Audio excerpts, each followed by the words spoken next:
on the actual webinar, they can still view it. Got it. So just out of curiosity, from Boxcast, do they see, like, if I'm presenting? Yes, they will see the presentation. If we had our cameras on, they'll be able to see us. So basically be like what we're looking at, but on Boxcast. Got it. Okay, hold on. Marty is calling me. One sec. Okay. Hey, Marty. Hey, is there a link for this other meeting? Yeah, you should have received one from Lachine. What you can do is you can just go to the calendar invite and pull it up there. I think you have to have a specific. I didn't mean a calendar invite. I meant go to this Charlottesville City calendar. Yeah, and just log in there, and Lachine can promote you to a panelist. Yeah. Well, I would just join, and I'll shoot an email that if anything from me is needed, I guess. Okay. Does that work? That's fine. Thank you. I'm sorry for cutting off on the other one. Bye. And we are officially live.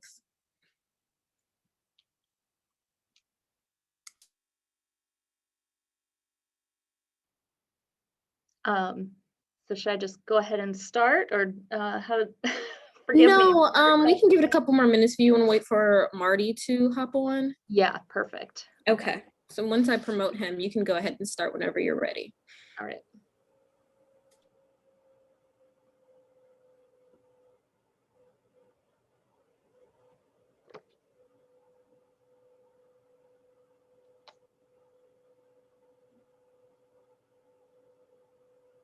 Just let me know when that has happened.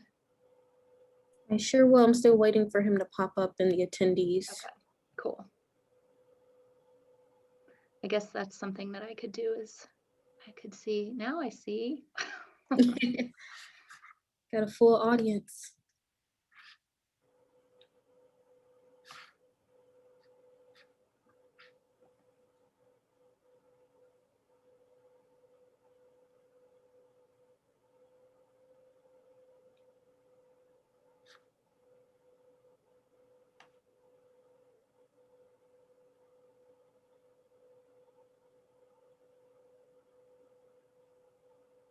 There he is.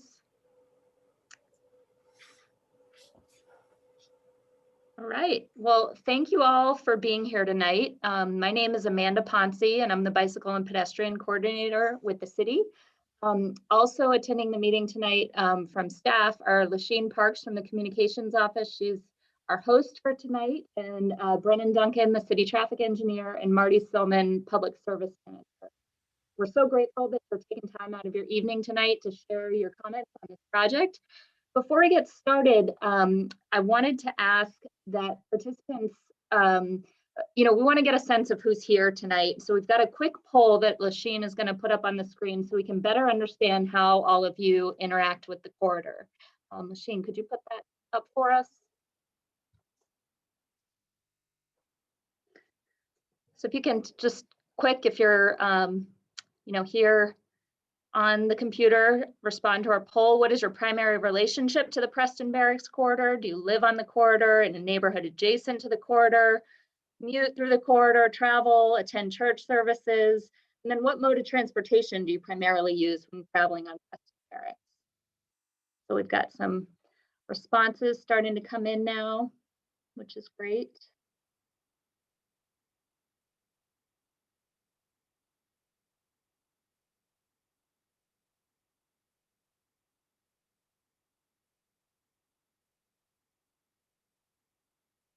Have about 85% voting. Give it another couple seconds and then we'll end the poll to get a snapshot of who's here tonight.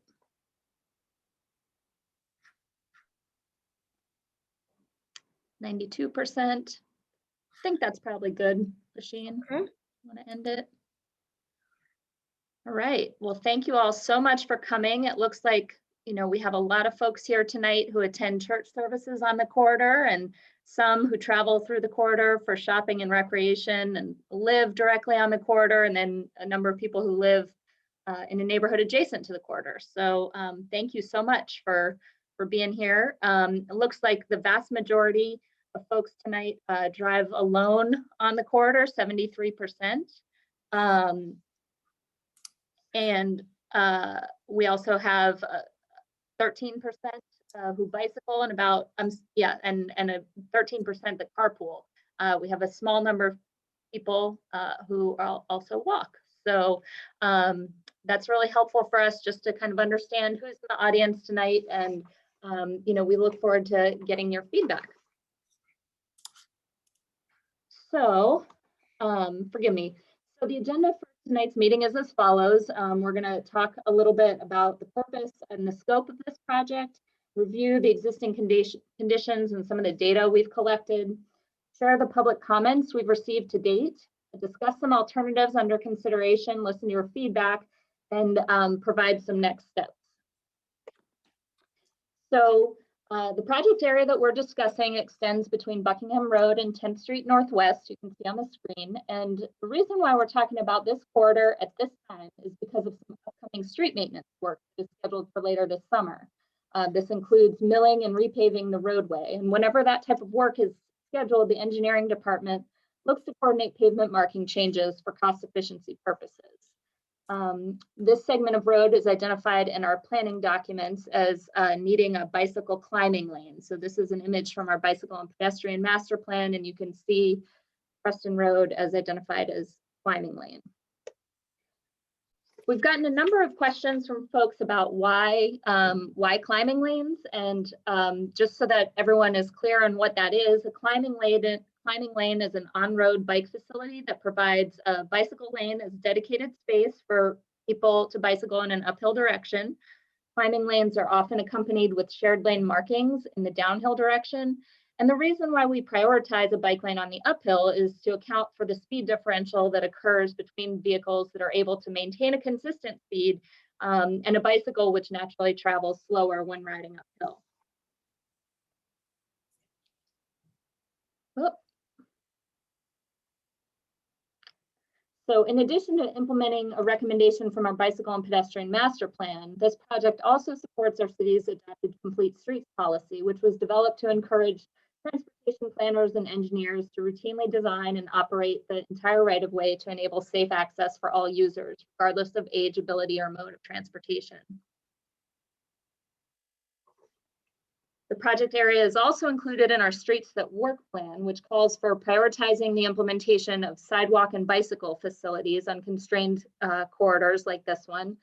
And in neighborhood meetings dating back to 2006, the Barracks, Rugby, and Venable neighbors both expressed interest for improving the biking situation in Charlottesville. And all of these past planning efforts included extensive public outreach. Another reason why this project is important is because it'll provide an important connection between some VDOT funded projects which are currently under design. The first, which is shown on the top of the screen, is the Barracks Emmett intersection improvement, which includes a shared use path as you climb the hill from Emmett towards Buckingham. An intersection improvement at Preston, Grady, and 10th is has also been funded. The design for this improvement has not yet started, but will include extensive public outreach to help identify the configuration of the intersection. And it's anticipated that the existing bike lanes on Preston Avenue would be accommodated in this design. Lastly, there's a very small project. You can see a green line here in the middle of the screen, which is a bicycle pedestrian connection through Washington Park that connects Madison Avenue to Preston Avenue. So you can see that this is a missing link with those projects. To give a bit of context of the existing conditions, Preston Avenue is considered a minor arterial with about 13,000 to 18,000 vehicles per day. The posted speed limit is 25 miles an hour, although if you're standing on the sidewalk, it probably feels like cars are traveling a lot faster. The curb-to-curb width varies between 25 and 40 feet. And this is really important as we look at what options are available to add bike facilities with this pavement marking. We also have 2 travel lanes and on-street parking and sidewalk in the narrower sections, and 2 travel lanes with on-street parking on both sides and sidewalk on both sides between Madison and 10th. Preston Avenue, as you know, is served by Charlottesville Area Transit. Land uses are primarily residential with some church and park uses as well. We've heard from many neighbors about the concerns about parking on the corridor. Preston Avenue itself has about 51 spaces, and you can see how that is allocated by block on the screen. There are 31 public off-street parking spaces in the lower Washington parking lot, and approximately 179 available in private lots that have driveways immediately adjacent to the corridor. And this includes the churches and residential, single-family residential parking spaces. In February, city staff conducted a parking utilization study of the corridor and also evaluated the utilization of the adjacent roadways. We conducted the survey over multiple days and times between February 9th and February 27th to better understand parking utilization. This included Preston Avenue, Hemlock, Cabell Avenue Extended, Barber Drive, and Robinson Woods. The results of our analysis are shown here on this slide. Between Cabell Avenue and Rugby, on average, 3 spaces were utilized, which represents a 25% utilization rate. Between Madison and Cabell, 6 spaces were occupied on average, 42% utilization on average.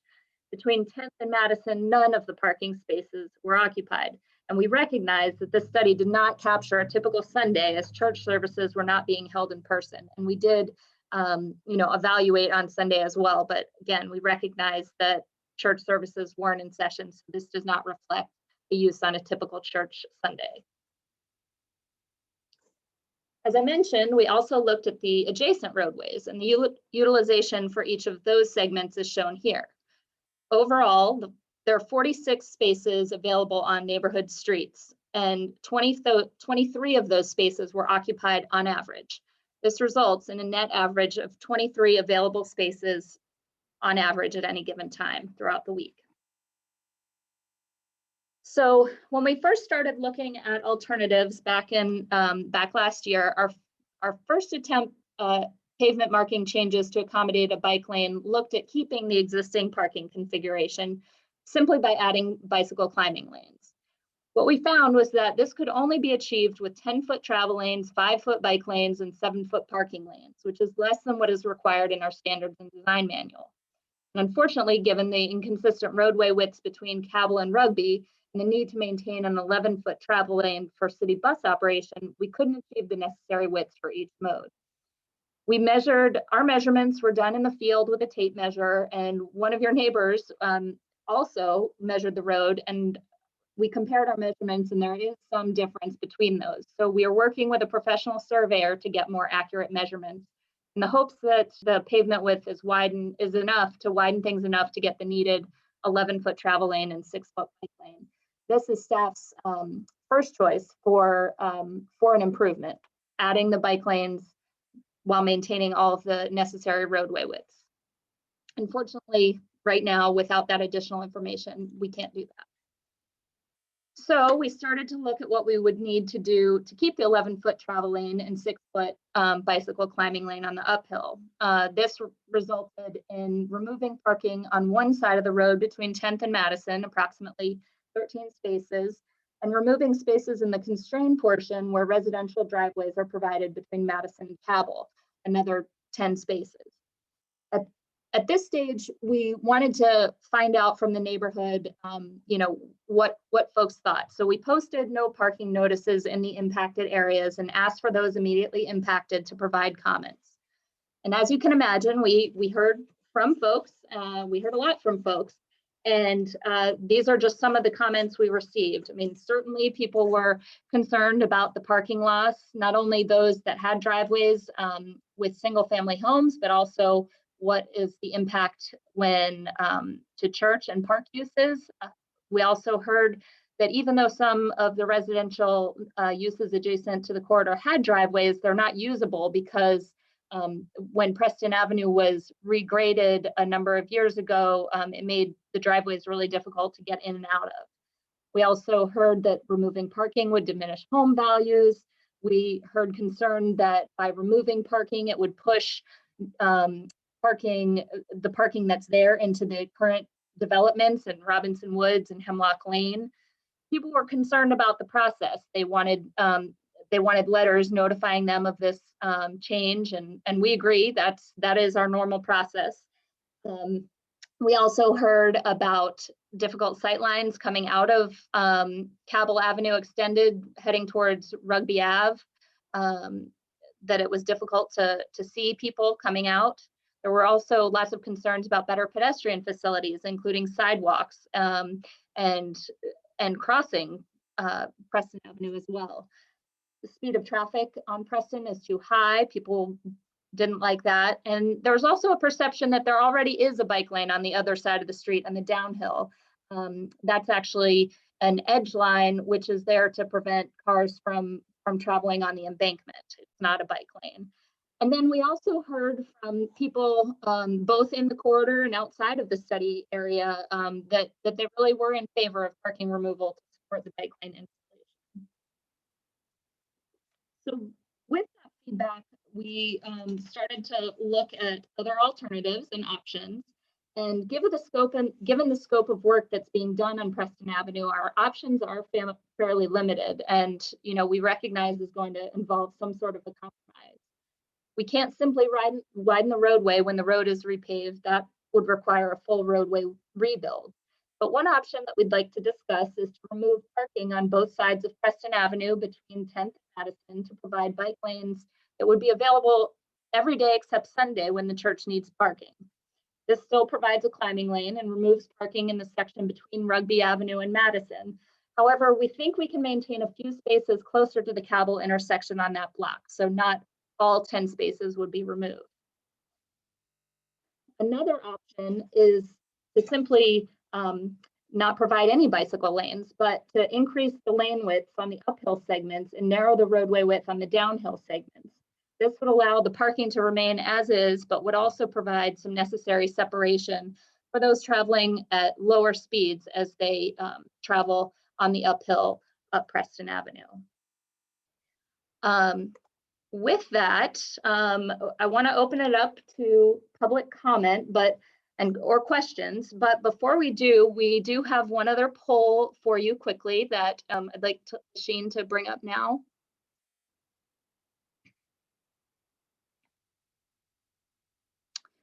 So we want to hear from those of you on the call how important you think bike lanes are on this corridor, and of the options presented, which you think meets the goals of our city's policy, which best meets the goals. And then assuming we're not able to get additional width on the corridor, what of the options, the alternative one, what of the options would you most prefer? So if you could take a few seconds to give us your thoughts on that, we'd really love to hear kind of what people are thinking.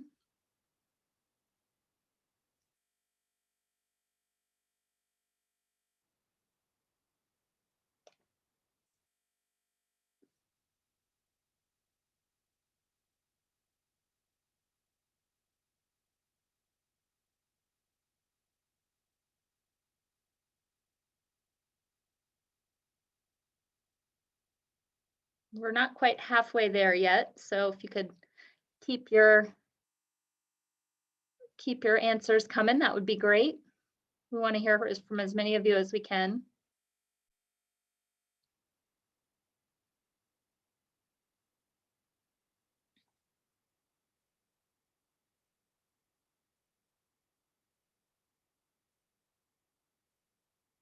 Have about 70% has voted now.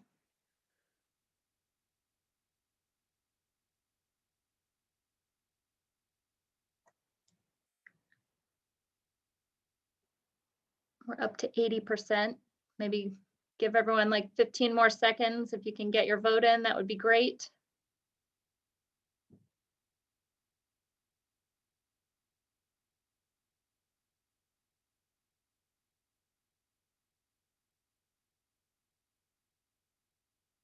Okay, we're up to 84%. So I think we'll go ahead and end the poll now. You'll have an opportunity to share your thoughts via a survey as well. But it looks like we're split here on how important folks think bike lanes are in this corridor. About 40% think that bike lanes are very important. 49% and 12% think they're somewhat important, and then 49% think they're not important. So kind of split here. Of the policies presented, which best meets the goals of our city's policy? It looks like people favor the wide lane in this instance, followed by keeping the existing parking configuration and adding the bike lane, as well as the bike lane plus the Sunday parking. So that's where folks are falling right now. And if existing pavement width is not available, most people, 47%, preferred the wide lane, no changes to the parking, but just adding more space on the uphill side, compared to 42%, which felt that providing the bike lane in both directions and removing parking except for on Sunday. Sorry, it's hard to explain that a little bit better. What was also a preferred option. Only 12% received votes for the parking removal on the one side near Washington Park and up near Preston Ave. So with that, I'm gonna turn things over to Lasheen to help us with questions and comments. All right, you guys, welcome tonight. If you do have a question or comment at this time, I'm going to have you use the raise hand icon, or if you're calling in, just press *9, and I will call on you guys in the order in which the hands are raised. So it looks like we have a lot of people, so I'm going to just start ahead. If you do have a comment, just keep your hand raised and we will get to you. So first we have Sharon Jones. Sharon, can you hear us?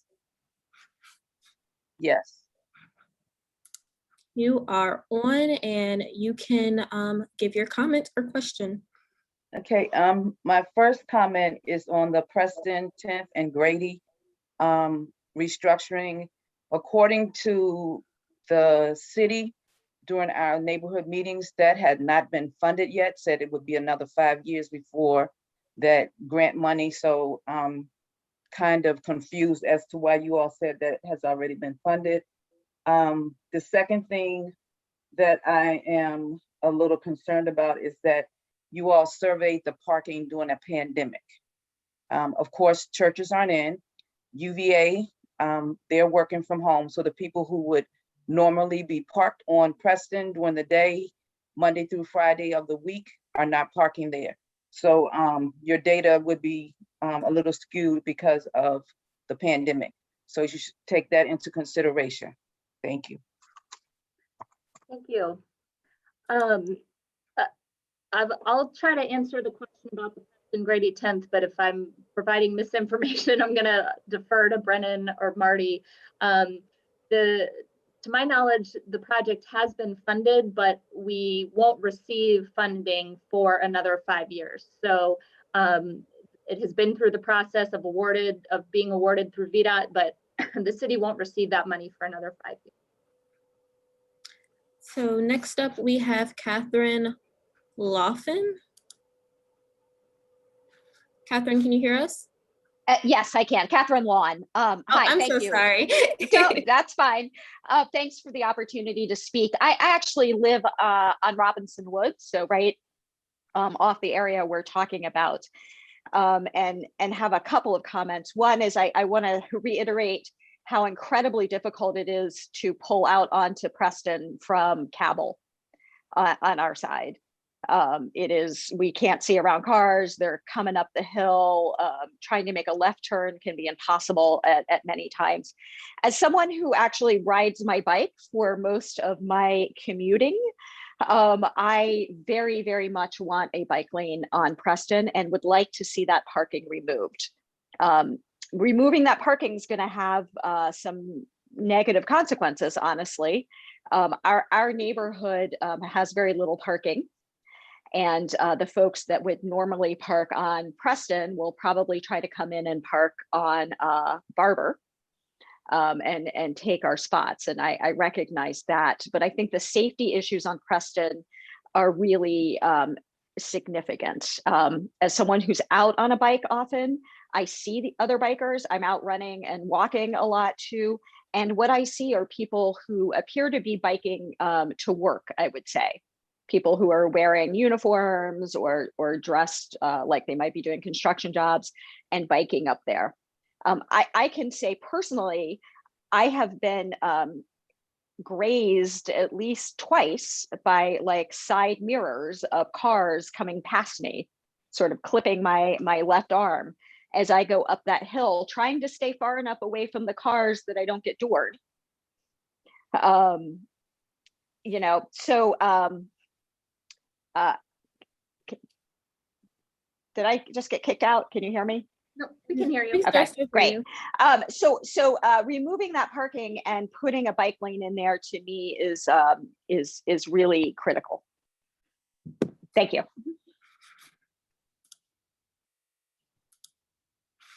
All right, up next we have Joseph Hughes. Joseph, can you hear us? Looks like you're muted. I can't hear you. Can you hear me? We can. Hi, good evening. I am Joe Hughes. I am a trustee with Zion Union Baptist Church. Zion Union Baptist Church is located at 1015 Preston Avenue. And so we find ourselves very much a part of the corridor that's in discussion this evening. Particularly, our church is concerned with the corridor that goes from 10th Street Northwest to Madison Avenue.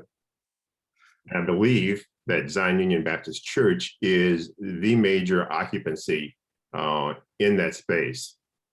In terms of occupancies, I don't think there's another major occupancy there other than Zion Union Baptist Church and one other residence, I think, on our side.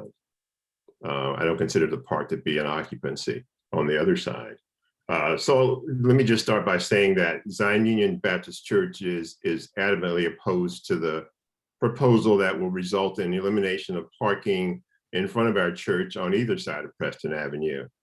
From an historical standpoint, the city has allowed parking on Preston Avenue in front of our church since Zion Union was forced to relocate from its 4th Street location in the 60s due to the city's urban renewal project involving Vinegar Hill. So for 55 years, our church has been allowed to park our attendees on Preston Avenue in front of our church. The elimination of parking on Preston Avenue in front of our church would severely impact Zion Union's ability to accommodate our attendees at not only regular worship services, but special worship services, other program events and activities. And what struck me during your earlier presentation in terms of how you did your polling and to assess parking, the average parking on a daily basis, I agree with Sharon. It was certainly probably not appropriate in terms of a pandemic. And because probably you didn't do it on Sundays, it's probably not accurate and doesn't accurately reflect parking utilization for Zion Union on Sundays for our programs and services. The other thing that I'd like to say is that there's a park across from our church right now with parking allowed on Preston Avenue in that section of the street. We do feel some pressure when there are major park events for overflow parking into our church's lot. We don't barricade our church's lot because we feel that's not probably something that would put us in position of being a good neighbor. But because we don't, there's always pressure in our parking lot for overflow parking from park events. Not extreme, but there is pressure. We recognize that if you eliminate parking on Preston Avenue, you would therefore eliminate parking for these special park events. And we would then feel tremendous pressure for parking that would overflow into our lot and all the attendant negative things that would go along with that, such as trash and, who knows, maybe even vandalism. That having been said, I also think that maybe that the city doesn't understand necessarily the scope of our church's activities and programs. Because when you consider an option that would have bike lanes, but then allow parking on Sundays, you don't account for funerals and other activities that go on during the week, not just on Sundays for Zion Union Baptist Church. So we're adamantly opposed to any parking removal on Preston Avenue, that is the section from 10th Street Northwest to Madison Avenue on either side. Thank you, Joseph. That was really insightful. I appreciate that. So next up, we have Booten Lee Barnett. Booten, can you hear us? Yes, can you hear me? We can. Wonderful. Thank you so much for the opportunity, and I'll try not to take up more than my fair share of time because I know a lot of people have a lot of things to say. I'm a Charlottesville native. I am not opposed to bike lanes. In fact, I've been biking here and on Preston Avenue for over 55 years. Never considered Preston to be in the top 20 of dangers, and that's backed by fact.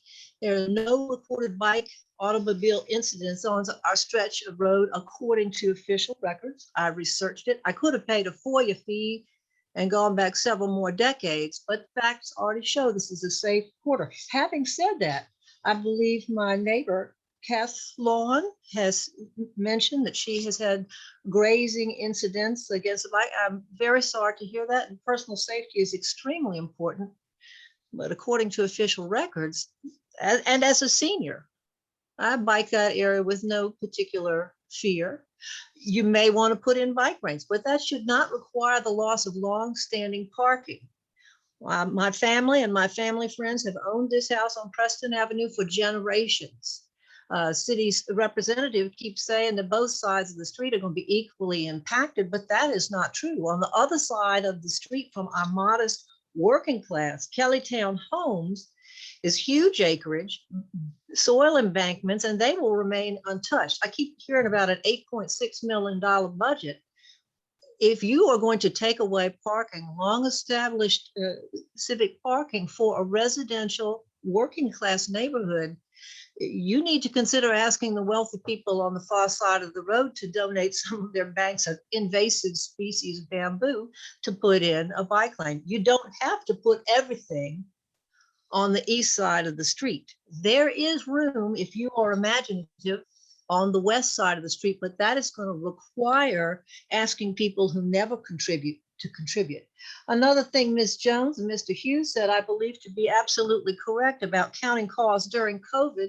In fact, just on a recent Sunday, I was over on Barber Drive. I want to say that there's a 10-plex going in there that's going to remove most of the parking there. That is the overflow parking that, quote, the city feels comfortable, quote, that we will find some place to park when we come home from work in the evening. But on Barber Drive the other day, the church crowd had already cleared out. There were 11 cars and a 2-car trailer, no spare spaces. At the bulb of Barber, there's an afternoon gentlemen's club. They maintain their trucks and stay out there. They had that covered. On Preston, between Cabell and Rugby, were 14 cars. That's not 100% capacity, but it's getting close. The people in the cars are not going to disappear, but they don't appear to the city because we come home from work in the evening. We're home on holidays. We're home on weekends. We have family, local guests, visitors, parties, church groups, gatherings on the regular. When that comes back, where are our people going to park? If you remove our parking, and we gladly gave up our front lawns for sidewalks years ago when people needed sidewalks. Great idea. We'd be very glad to share the road with people with bike lanes, but we don't think that we need to pay with our parking. The city is not, as one representative told me, going to return our parking to us in 5 years if they take it. The city is, quote, very comfortable that we can find parking somewhere else. There's no parking on Hemlock Lane. There's very little parking on Cabell. There you're removing the parking on Buckingham. Robinson Woods doesn't have it. These dozens and dozens of cars, where are we going to go? Think about it imaginatively. If there's a large soil embankment, but nothing but bamboo on the other side, and you got a tenplex come in, think about it carefully. My biggest suggestion, my strongest suggestion, and what I hope is a positive suggestion, is that since we have no choice about the tenplex, that's a by right development, but it's going to rewrite the parking book on our block. So I strongly and respectfully suggest to assess the impact when that development is fully occupied before unnecessarily taking away one of our civic amenities. I've noticed other places in town, you can put in new painting on the road even when it hasn't been freshly repaved. So the fact that it's going to be repaved soon does not mean you have to take away the our parking right now.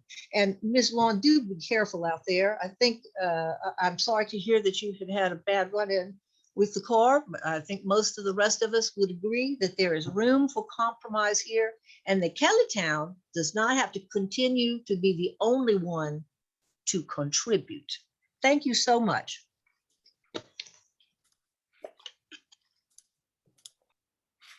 Thank you. So next up we have is Daryl Brown. Daryl, can you hear us? Yes, I can. Can you hear me? Yes, we can.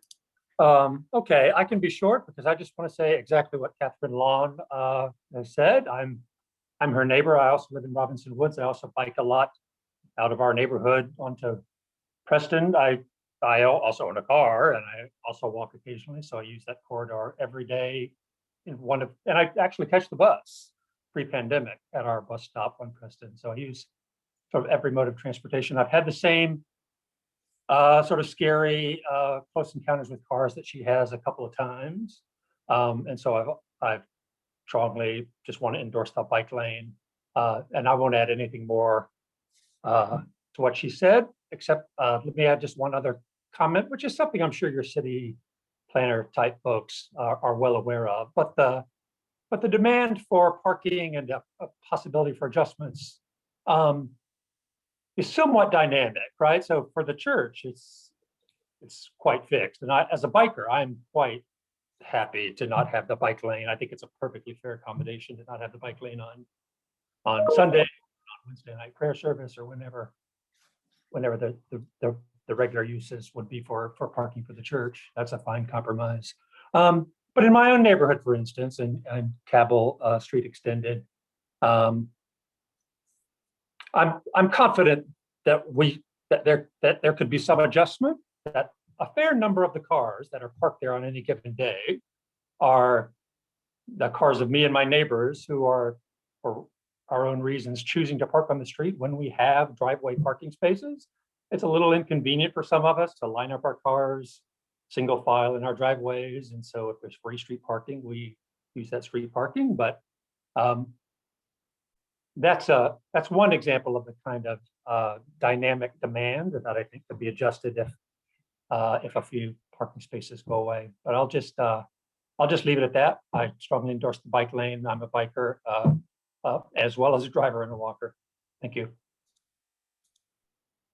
Thank you, Daryl. So next up we have Ethan Heel. I hope I pronounced that right. You can let me know when you come on. Ethan, can you hear us? Yes, can you hear me? We can. Great, thank you. I want to thank you, Amanda, and your colleagues for putting this together and allowing an opportunity to comment. I live in an adjacent neighborhood and rely on biking and public transportation to get around. And as the other bikers have mentioned,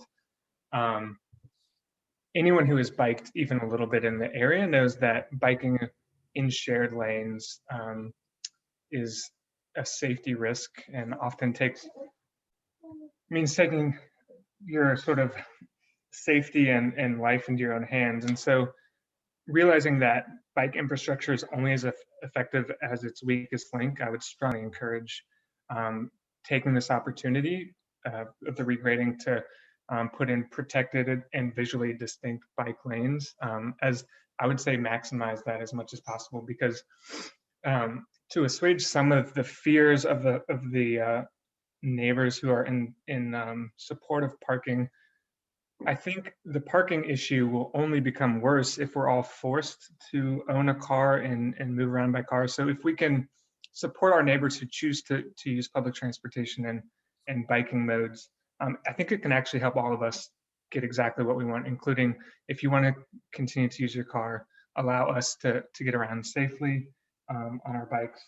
And, just share my personal opinion that I think, the safety of our citizens, even if they're fewer, who need to get around on bikes, should be a priority to the convenience of the folks who have, personal vehicles. And that, I think being a good neighbor means supporting the transportation modes of all of our citizens, especially those without the access to a personal vehicle. And I hope that everyone can consider that when they're providing feedback. So thank you. Thank you, Ethan. So I do see a couple more people hopped onto the webinar. Welcome. We are in public comment time. So if you do have a question or comment about the modifications on Preston Ave or Barracks Road, just go ahead and hit the raise hand icon. Or if you're joining us by phone, hit *9. So next up, we have Carl Jackson. Carl, can you hear us? Looks like you're muted.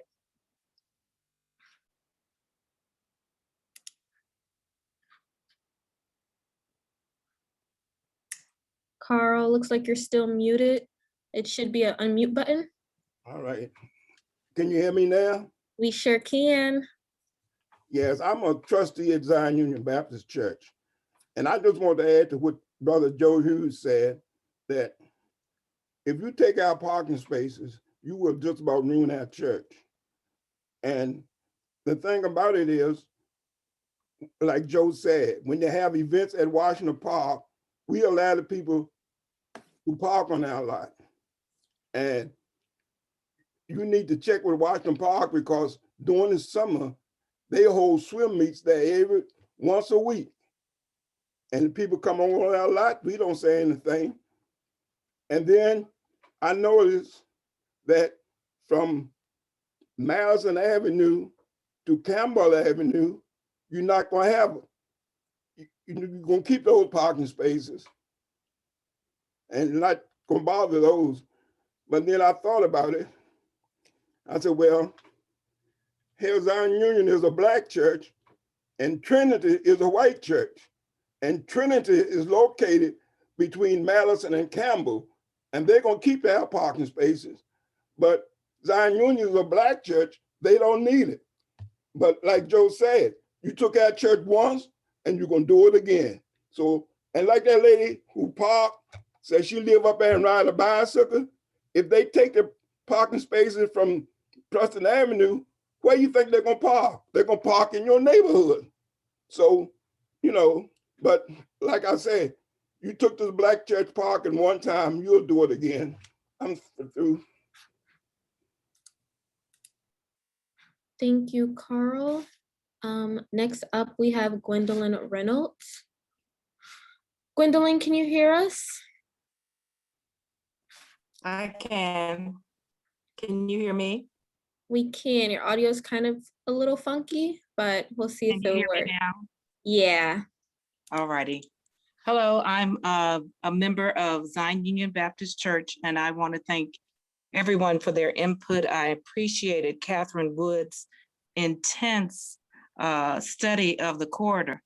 And my concern lies with Zion Union Baptist Church, and I'm joining in with Joseph Hughes and others to say that we understand that the intent is positive, that you're going to bring down a carbon imprint, that you will provide safety in the providing lanes. But the impact is negative once again to a historically Black area.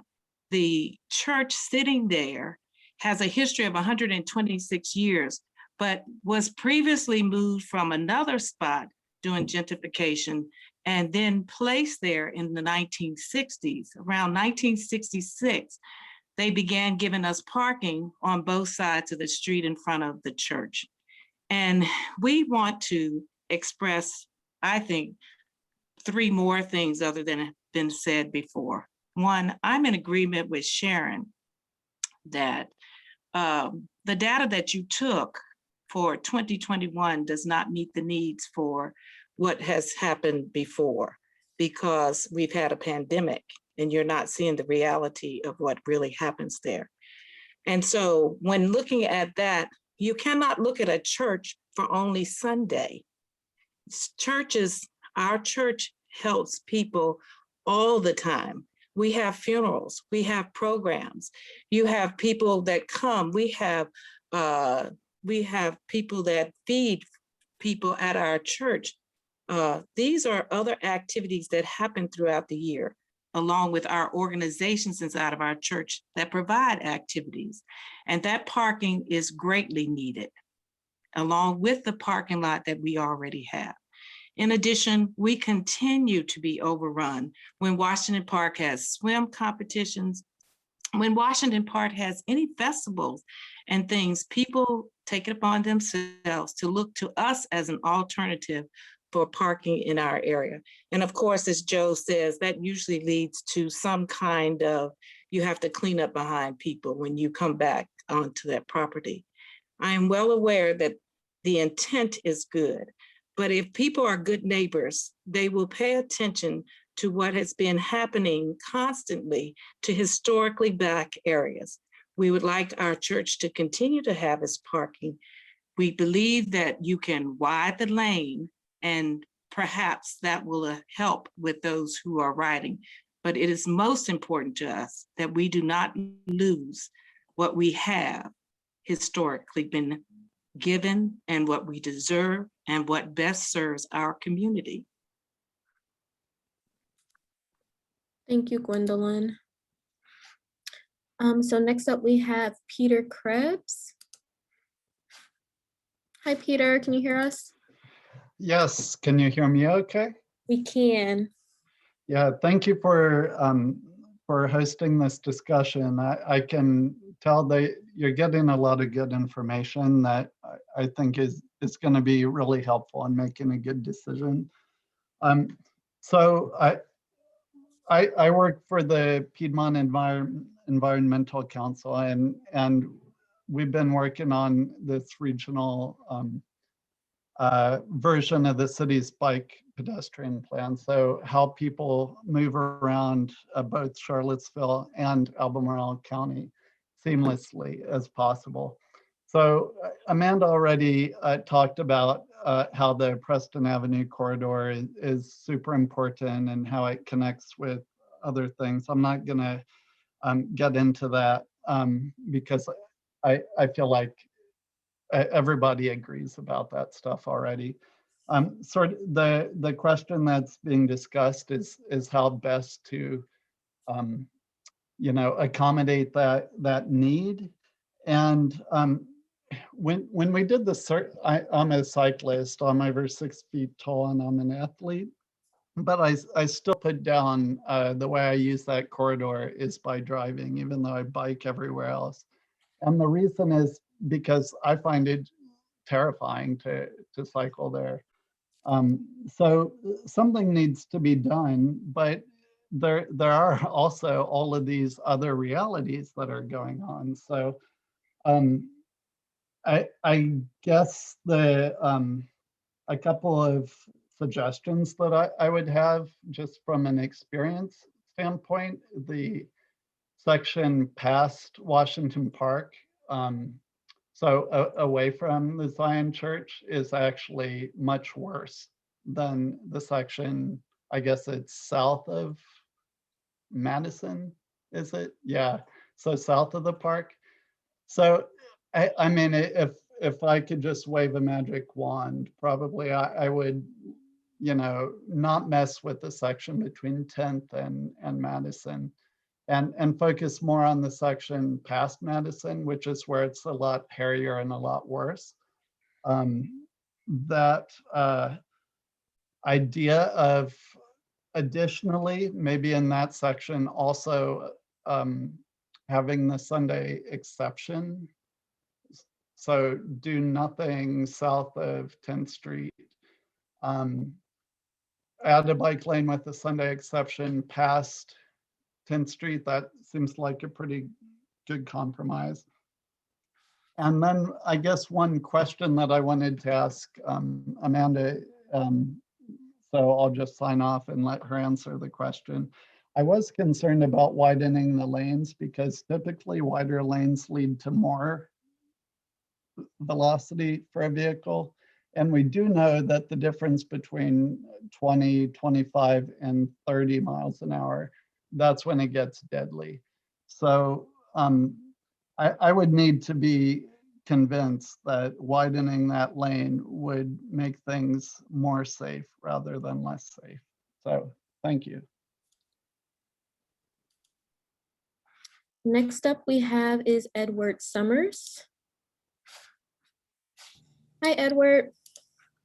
Hi, this is, I'm on Edward's computer, but I'm Edward's wife, Leora. And I just want to repeat I want to make a few quick points, and I want to also thank everyone who has participated, because I think it's been really actually inspiring to me to just hear everyone engaged in this important civic activity.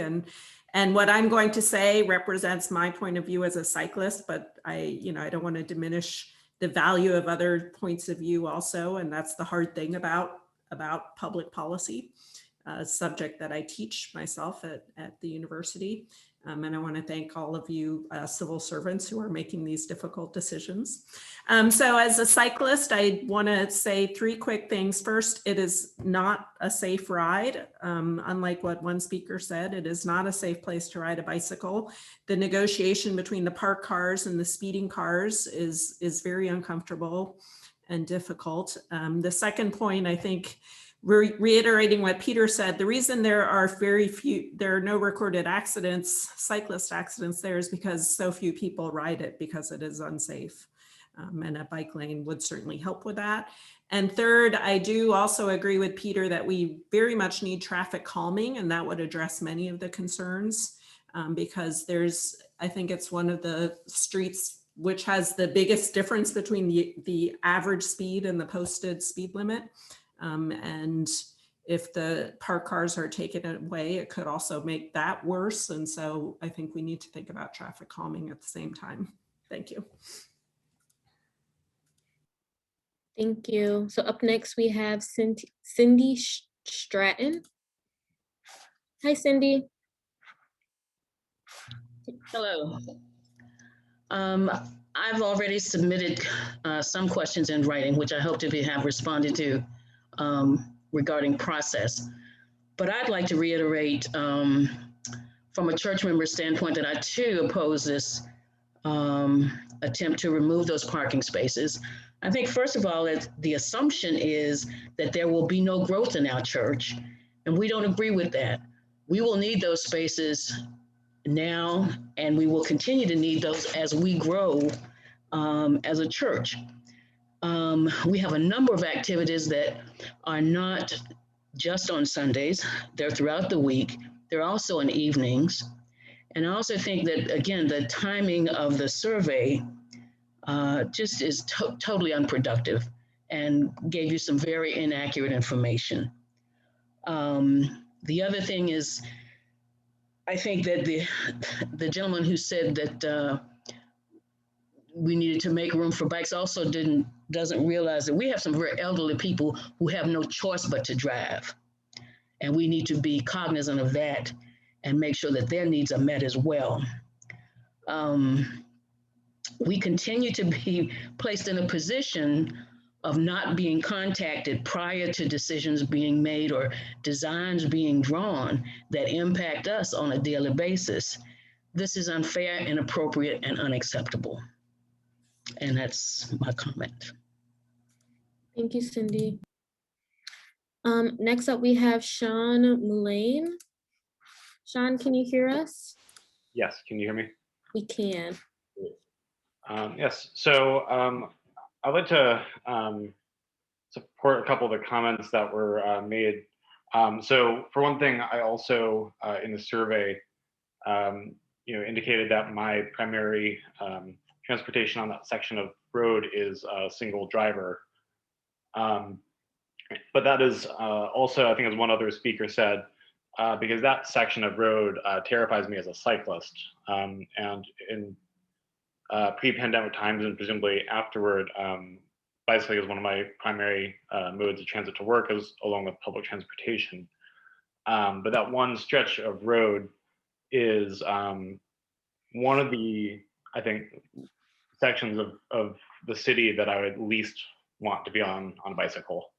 That steep climb, especially from Madison up to Rugby, has it's one of the steepest hills in Charlottesville, and as well as one of the narrower roads, and certainly one of the most heavily trafficked narrow roads. And the combination of those things Also doesn't realize that we have some very elderly people who have no choice but to drive. Comments that were made. So for one thing, I also in this. Are you hearing a loop? Okay. Are we back to? Okay. So as I was saying, that section is I think such a dangerous section for cyclists that cyclists mostly tend to avoid it entirely, and that's going to be reflected in the data with a lack of recorded accidents. But to say that a lack of recorded accidents there indicates safety would definitely be a fallacy as far as interpreting the data on that road. And I would also reiterate that I do agree that the section from Madison up to Rugby Road is probably of that stretch the worst currently as far as bicycling goes, and the one I think most in need of a climbing lane.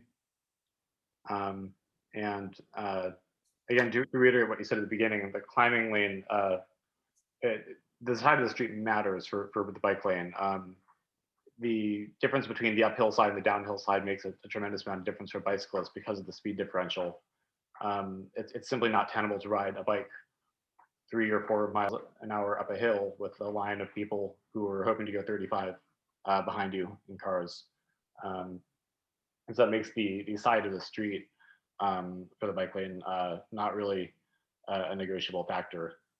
Going downhill at 30 miles an hour along with the cars is very possible, but going uphill at 30 miles an hour on a bike just isn't. Anecdotally, so I live in an adjacent neighborhood off of Rugby Avenue. Anecdotally, I believe that the study is probably not that far off as far as the parking utilization goes. In the 15 years I've lived in the area, and whenever I've happened up Preston Avenue, I've never seen very many of those spots occupied. I'm sure the situation is very different on Sunday. And I agree that it's a very reasonable compromise to maintain parking on Sunday for the local churches. But on other days of the week, I think that study is fairly accurate. The amount of driving people do during the pandemic has not been, especially recently, all that different from typical times.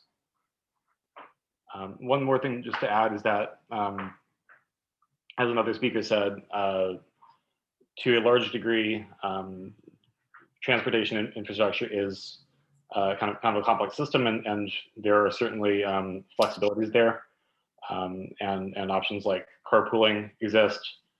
Certainly, I know I have people who I might visit who I know that there's very limited parking at their areas, and so I just plan for that ahead. And so I think it's good to recognize that there's flexibility there. Obviously not perfect flexibility, but certainly people can alter their plans ahead of time, knowing what the parking situation is going to be.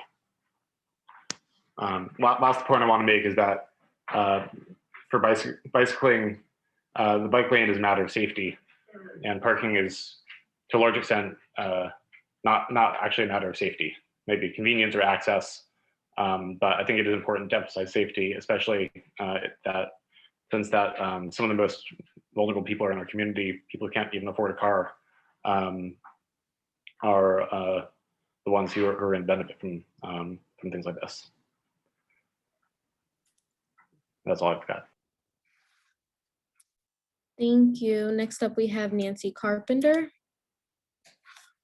Hi, Nancy. For your Hi, Amanda. Sorry. Thank you for this opportunity to speak to this particular committee. I've been listening to all the comments very intently, and I do understand that bike travel, is a value that the city has adopted many years ago. But I think what you're struggling with in this corridor is the fallout from a very racist policy, public policy that happened, 40 or 50 years ago when Preston Avenue was extended and then abruptly stopped. I think you used the term to denote rich white people, or somebody used a term to denote rich white people, kind of put that project sideways. And so I feel like you've got to temper, a value of the city with the equity that the city is struggling to deal with when it comes to housing policies, transportation policies, environmental justice, and all those areas that are touching upon the, racist past that this city experienced and still is experiencing. And I think those voices that have been talking to you as members from Zion Union should weigh extremely heavily on what you're doing. And I also hear about, that particular short piece of the corridor where people are talking about it's very narrow and it's, scary to ride up because of the type of hill. So I appreciate the decisions that you're going to have to make, but I think, you need to look at them hopefully from a racial equity lens more so than any other lens, because we are really, we just had, the decision from the state Supreme Court today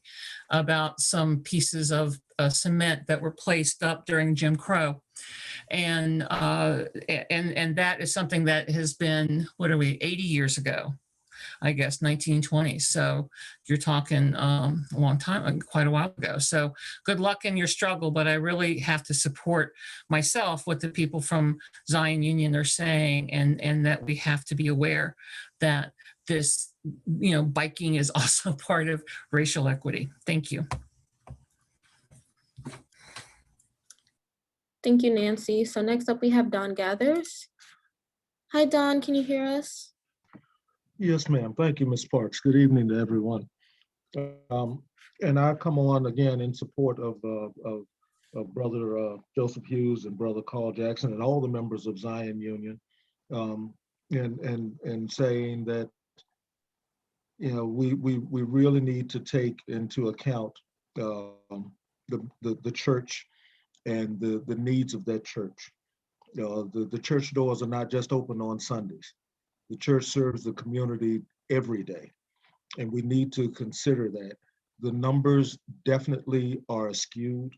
No one is going to tell me that you have the same level of traffic post-pandemic as you did pre-pandemic.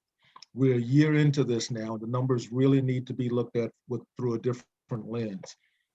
As Sister Carpenter just mentioned, we just had a ruling against a racial covenant, if you will, from over 100 years ago that was forced upon the Black and brown citizens of this community, where the state Supreme Court finally said today, no, you don't have to deal with that anymore. But now here we come back, and we're still today dealing with other racial covenants. We really need to put an end to this.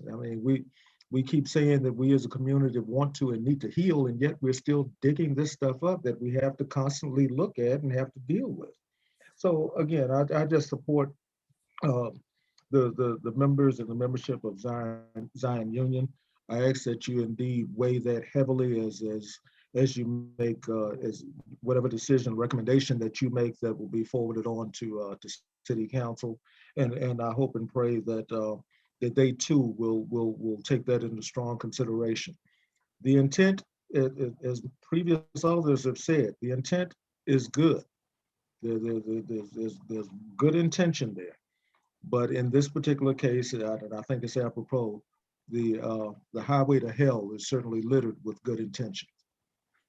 I just hope that is taken into consideration. Thank you all very much for your time. Thank you, Dawn. So next up we have Emily Cone Miller. Hi, Emily, can you hear us?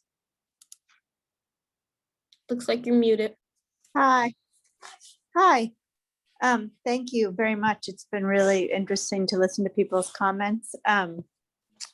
I am also a bicyclist who lives near the church that people have been discussing. Sorry, my kids are very interested in coming around. And I appreciate just the gravity of what the members of the church are talking about, and why their church is located where it is, and why it's why the infrastructure of the city is set up the way it is. So I too think that some kind of compromise position would really be great, where the church can continue to use public space for parking, and also bicyclist safety can be taken seriously. I use my bike as a primary form of transportation. I do bike that corridor because it's the only way to do errands at Barracks Road on a bicycle. And I agree that it's actually that set of blocks is the least bad, I would say, of the blocks on the way to Barracks Road. So I think it would make sense to spare some of that parking for the church, but to really try to figure out how to make space for bicyclists on the rest of the avenue that gets you from the center of town out to Barracks Road. Because I often bike with my kids as a form of transportation, but I won't take my kids on that road, for example. I would refrain from doing that out of concern for their safety. So if the city could come up with a solution that takes both the racist history of Charlottesville's infrastructure and the safety of bicyclists, that would be great. And I especially want to emphasize the need for traffic calming in general, because the other issue I think with that corridor is that there's a park that should be accessible to kids in the neighborhood of 10th and Page, where I live with my kids. And it's very dangerous to get to the park under current conditions. People don't really pay attention to the crosswalk that's on Preston, right by Shenandoah Joe. Many drivers ignore that light. And the only other way to get there is to cross Preston, either in front of Martin's Hardware or to go down. And both of those intersections are extremely dangerous. The lights are not long enough to get across safely. If you have any disabilities, if you're a little kid, it would be impossible to cross in the amount of time the light gives you to cross. And so I think in general, I imagine that there's a racial infrastructure issue in just how inaccessible Washington Park is for the surrounding neighborhoods, and that the city would really be wise, I think, to create a corridor that's just much more humane for pedestrians and for bicyclists, because there's a lot of kids who I think could access that park safely if the conditions were different, but it's really unavailable to them as a resource because of how treacherous Preston Avenue is. So as a parent who lives nearby, and as a bicyclist, and as someone who's really concerned about how the infrastructure of Charlottesville and its racist past and present interact, I would really love to see a solution that can address all of those issues simultaneously, if possible. Thank you so much for your time, and I really appreciate the opportunity to just hear everybody's stories and to learn more about the history of that church. Thanks. Thank you, Emily. So next up we have Glenda Bess. Hi, Glenda, can you hear us? Yes, I can hear you. Can you hear me? We sure can.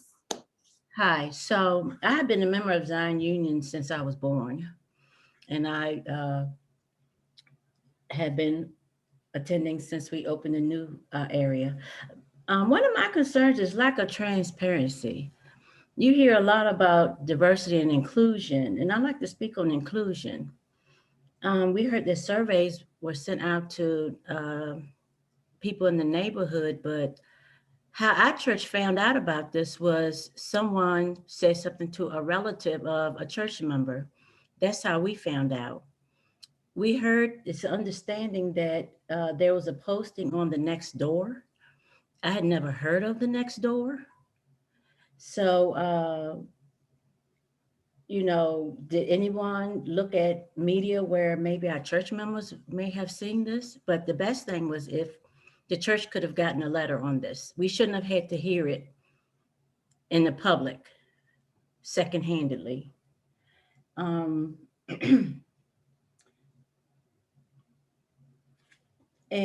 I have a concern with people saying that they can pick up their speed going down the hill. But what's going to happen when you pick up your speed going down the hill, but when you get in front of Trinity, then you're going to have to jump in front of a car. So you're going at a higher speed, jumping out in front of a car. To me, that does not seem safe. I lived in the city most of my life. I currently don't live in the city, but I'm afraid that the city of Charlottesville are going to go ahead with this bicycle lane, no matter what our church members are commenting on today. That has been my experience with Charlottesville. And I hope that this is not going to happen again. And if you do decide to do the bike lane against our wishes, we would like to be notified. Those are my comments. Thank you, Glenda. So next up we have David Funk. Hi, David, can you hear us? I can hear you. Can you hear me? We can. Thank you for giving me the opportunity.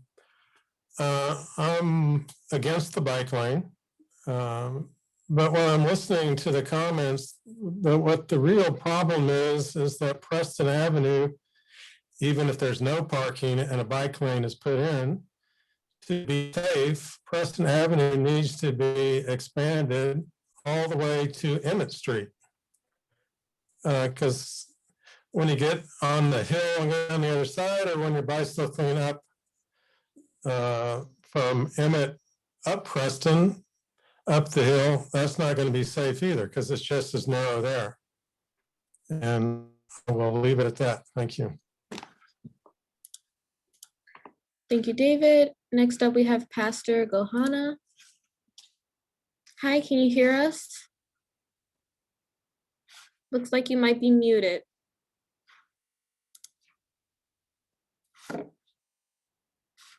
Should be in the left-hand corner where you can unmute yourself.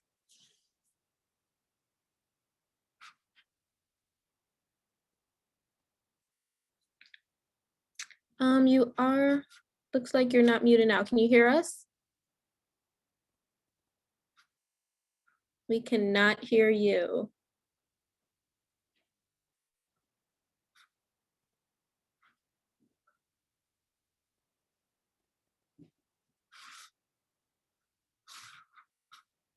Can you hear us now? Looks like we're having some audio issues. Pastor Gohana, I'm going to put you back into the queue, and then maybe we can figure out your audio issues after the next person goes. So next we have Harold Hers. Harold, can you hear us? Yes, I can hear you. Thanks for taking my comments. It's actually more of a question. I really just wanted to know if there's ever been a study of the number of cars that go up and down the hill in that corridor, and if there's ever been any studies done as to the amount of bicycle traffic that occurs on that road. That was my first question. The other question I had was, do any of the other neighborhoods that surround the corridor, such as on Cabell, on Rugby, on in Robinson Woods, none of those areas allow parking on that street? Is that a city ordinance or is that a neighborhood ordinance? And would those neighborhoods that seem to be very much in favor of this bike lane be willing to open up their neighborhoods for parking for the communities that seem to be having it cut out potentially by these new policies? Thanks for taking my questions. Harold, I'll respond to the last part of that, at least the question about the parking allowed. the parking that's I guess restricted right now is strictly due to not having enough space for the parking. So Rugby Avenue, for instance, like there's just not enough room from the curb to curb to allow parking there. I do not believe that there's any other restricted parking in any of the surrounding neighborhoods. Cabell, Barber, Cabell Extended, Hemlock. There is nothing currently that restricts other people from using those for parking. All right, so I'm going to try to bring in Pastor Gohana again to see if their audio and mic is working. Pastor, can you hear us? Looks like you're muted.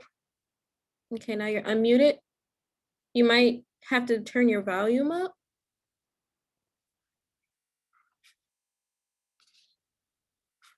We still cannot hear you.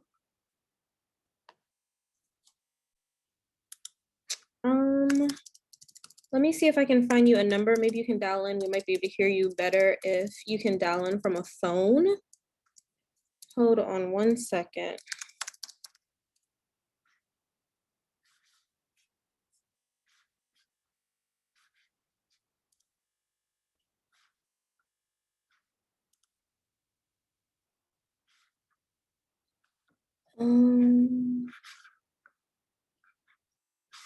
Not seeing a number for the phone.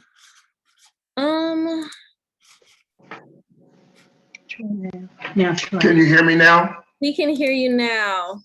Wonderful, thank you. No problem. Thank you, appreciate your patience. Let me share a couple of things with you, if I may, please. I was with Zion Union on Vinegar Hill. From the transition from Vinegar Hill to Jefferson Elementary School, the auditorium for service, and march from the old Zion Union site on 4th Street to Preston Avenue to its current location. The history of Zion Union is very rich, and we do use Zion Union for many purposes. Oftentimes people think that church is only open on Sundays, but the church is used for various occasions and opportunities during the week, certainly for funerals as well. There are senior citizens that if you put a bicycle lane there, you're now handicapping senior citizens even more to access the church. In addition to that, we look at Washington Park and its activities, from the swimming meet to the African Fest to other activities at the park that use that same parking area. It's amazing to me that there is very little sensitivity for historically Black community. It's always taking from the community to satisfy others, to make things convenient for others and inconvenient for those who are living and part of the Black community, the history. It saddens me that there is very little sensitivity and caring for not only Zion Union, for the Black community as well. I'm a native of Charlottesville and particularly of the Rose Hill community. Being the president of Rose Hill community, my voice is representing that community as well as communities that are neighboring.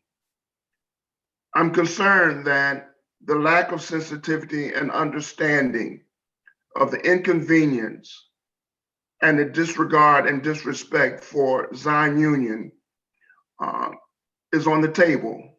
Once again, to inconvenience Zion Union, to satisfy others, And then how do you measure the need for a bicycle lane? What was the measurement? What were the tools that were made, that were used to do that? How often are you looking and counting bicyclists coming down Preston Avenue in front of Zion Union? What were the measurements? What were the tools used? How do you make that distinction that a bicycle lane is necessary? We are not a major city where we have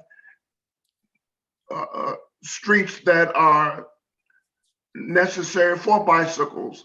Sometimes we have to make decisions that are not always comfortable for those who want change. My belief is that we need to continue to consider the Black community and Zion Union. That's my position. Thank you. Thank you, Pastor. So Amanda, we don't have any new attendees that wanted to speak, but we do, actually, I spoke too soon. We have one that just raised their hand, but we do have two that have spoke before. Do you want to allow second comments? You're muted. Sorry. Yeah, let's let the people who haven't spoken yet, and we'll see what time we have until 7:30. Okay. 7:20 right now. Okay, sounds good. So first up we have is Lloyd Crosby. Lloyd, can you hear us? Yes, I can. Can you hear me? We sure can, crystal clear. I'm the pastor of the Zion Union Baptist Church. And I certainly agree with Sister Reynolds when she said your intentions were good, but the impact is not. I agree with Brother Gohanna and Sister Glenda Bess, who have gone to Zion Union for years. And in Brother Gohanna's case, his mother attended until she was well into her golden years. Many of our members are senior, and to take away that parking would affect them in a negative way. But not only does Zion Union have events all during the week, but we offer our church to other members of the neighborhood that don't have space for the funerals that they have to have. They don't have space for the meetings that they hope to have. And because of that, we find that all during the week, we have functions. We would love to say that everybody could be accommodated, but we also have to realize that that is a small area and we need that parking. When it's time to vote, we get a lot of concern. At other times, we get dismissed. And it is our prayer that you would accommodate the members of this church, which has stood for 126 years to serve not only our membership, but our community and our city. I thank you very much. Thank you, Lloyd. So one more new person popped up, and that is Eric Johnson. Eric, can you hear us? Looks like you're muted. Yes, I can hear you. You can hear me now? I sure can. Good. Thank you very much. And I appreciate all the comments that have been made. I too am a member of Zion Union Baptist Church. And I just want to reiterate that church, we provide services to the community more than just on Sunday. To give you an example, on Mondays and Thursdays, we have tutoring program there where folks do park on the street. Wednesday nights, we have Bible study. And then we open our doors up to other organizations to feed the sick and shut in on Saturdays. And so the church is used more than just for church services on Sunday. It is a widely used church. One of the biggest attractions to the church is that we do open our doors up for various organizations to have meetings there in our fellowship hall. So to take away the parking would have an impact not only on Zion Union but on our community as a whole. And so I do pray that you would reconsider this proposal and do away with the bike lanes. Thank you. Thank you, Eric. So now, Amanda, we do just have the three that spoke previously, but I know we're getting close to 7:30. Yeah, I think we're gonna have to kind of move on so I can share just next steps. And those folks that have additional comments can certainly email us at bikeped@charlottesville.gov. We would love to hear what else you have to say. I'm so grateful for everyone who has participated tonight. This has been really helpful for us to better understand the needs of the community. And for some reason, I can't get my slide to go next. There we go. So what we're going to be doing next, I mentioned we are working with a professional surveyor to get exact edge of pavement widths to be able to see, what exactly we have to work with. So we'll be working on that over the next couple of weeks. We do still want to collect feedback and work on a refined alternative. So we have a survey, the survey questions that you all took tonight. We would love for you to help us get the word out about this project, to collect additional feedback. We realize it is so important to hear from folks. And so if you can help us share the SurveyMonkey link that's here on the screen, we would be grateful for that. We'll also be accepting comments via email through April 8th. So if you could send any additional comments, you can let other members know, let your neighbors know, bikeped@charlottesville.gov. So once we receive all that feedback, we'll be working through detailed design in April and May. And then later this summer, the road will be repaved. So, we would love to continue this conversation. And if you have any other questions, please feel free to get in touch. I think that's it. In the survey, you guys, it will pop up as soon as I end the meeting, or if you exit out the meeting, there will be a link that says thank you for attending, and then a link that's going to lead to the survey. So if you want to, so make sure you don't click out too fast so you miss it, so you can share that link directly. It will be on your screen. But I do thank you all for attending this meeting, and I'm glad we were able to host it this evening for you guys. And again, if you have any questions, make sure you reach out to Amanda. And yeah, that's all I got. Thank you so much, Lasheen, for hosting for us tonight. We really appreciate it. No problem. Enjoy your evening, everyone. Bye-bye. Thank you.